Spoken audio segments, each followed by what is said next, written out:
Hi, I'm Brian, welcome to Autogefuhl and welcome to the refresh of the GLC.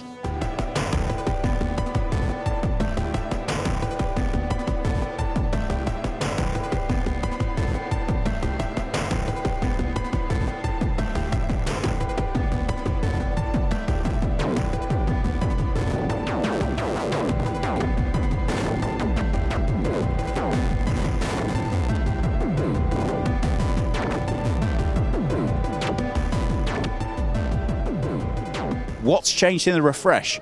Well, we have slightly shallower headlamps here in the front and a redesigned bottom third. Now this does make a slightly bigger statement on the road. Coming through to the side of the car and we can see that pretty much nothing has changed here. Now I don't think that that's a bad thing. This size of SUV is something that has grown on me very much throughout time, and the reason being it represents a nice balance between the practical, I was going to say affordable, it's still Mercedes, but it's really a car that I think you can relate to as a family car driver and owner. So what was, I guess, a little bit lacking in character has now been beefed up with the lower third of this car. You have these large, obviously almost wholly there for aesthetic reason, air diffuser at the rear, and these exhaust ports. I call them that, but guess what? If you put your hand into them, there's nothing there. If you want to know where the actual exhaust is, it's tucked away neatly underneath the car.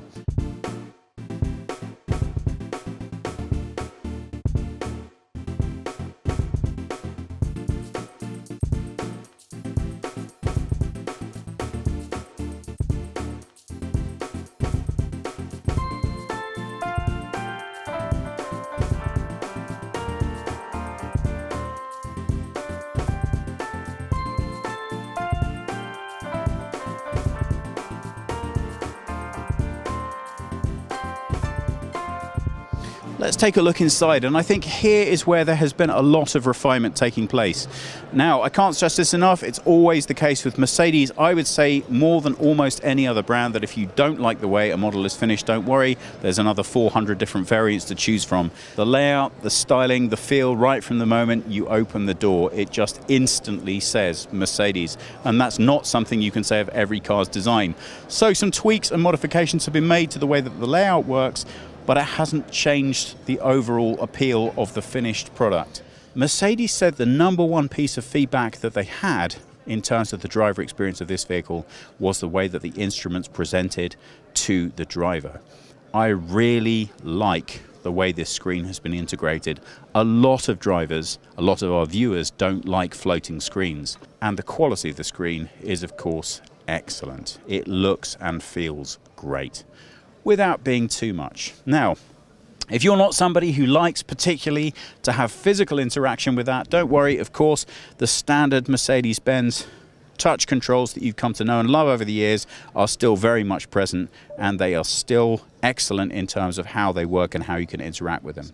So when I tell you that this car can deliver 50 kilometers on purely electric drive, that may not sound so impressive. After all, the first cars were producing something like 33 kilometers purely electric, but that was a different rating system depending on how you used it.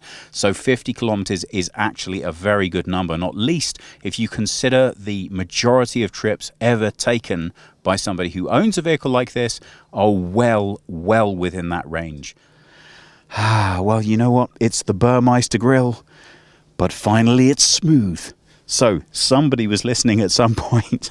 We were able to really enjoy touching the surfaces in this car. They're all very nicely put together. So digital interface, as you can see, currently, for reasons best known to somebody else, it seems to be set for Chinese, but it's really effortless.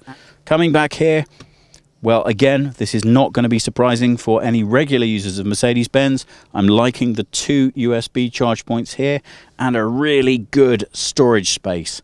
So, it's comfortable. I think I can safely say it's stylish. It's really nicely finished and the usability is good.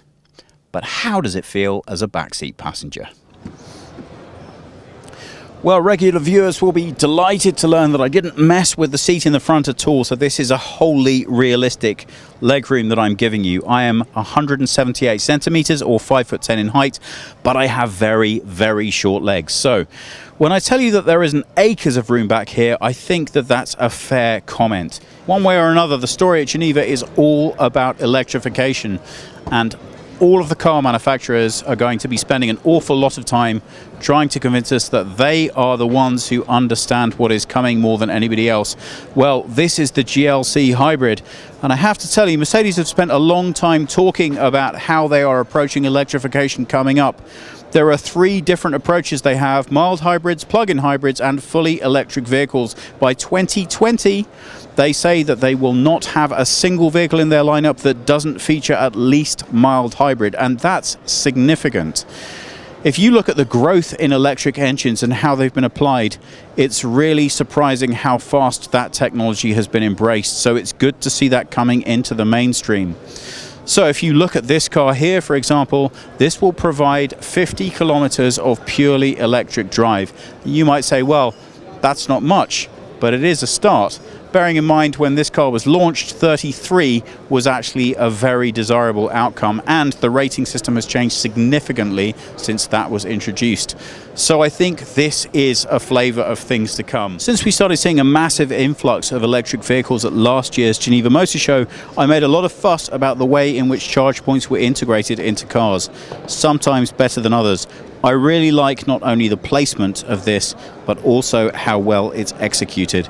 It's easy, it's straightforward, and this is Mercedes' idea of what a charge point looks like. Now, I really admire their optimism. I don't know what your experience of electric vehicles is, but mine is rarely finding one in quite the state that I would like it to. But you know what? If this is in your home, I think you're going to be very happy with that indeed. And look at this. That's really absurdly simple, isn't it? We look straight at the hatch here, open up the cover, plug it in. Now let's take a look in the back and see what's happening here. Well, I can tell you that absolutely has nothing changed dimensionally from the previous version of this model.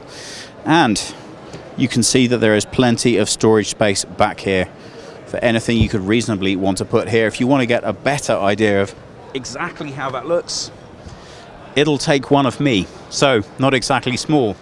Well, that about does it from us. If you have any comments or questions on the GLC, particularly on the hybrid model, please pop them below. Please subscribe, and we hope we'll see you all again soon.